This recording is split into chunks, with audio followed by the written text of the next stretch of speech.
President Trump this morning responding to a report in the New York Times that accuses him and his family of decades of skirting, even defrauding the IRS to avoid paying millions in taxes.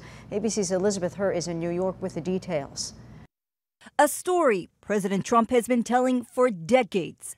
I started with $1 million loan. I built a company that's worth more than $10 billion.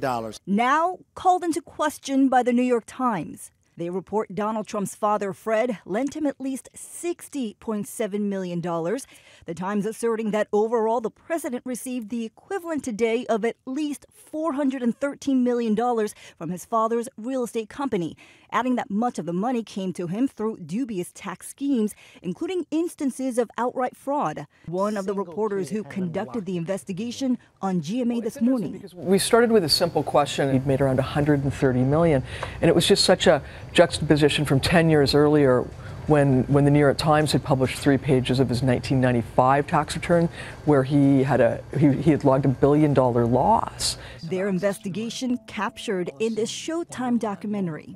Fred Trump's estate tax return is in the building right now. The paper pointing to records that it says show the president helped transfer more than $1 billion of his parents' wealth to himself and his siblings, a sum that they report would have produced a tax bill of at least $550 million.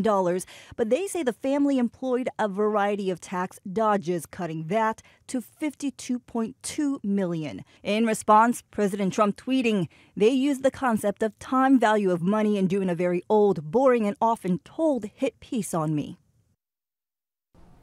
The president's personal lawyer called the allegations 100% false and highly defamatory, and the New York State Tax Department is now reviewing the Times allegations. Elizabeth Hur, ABC News, New York.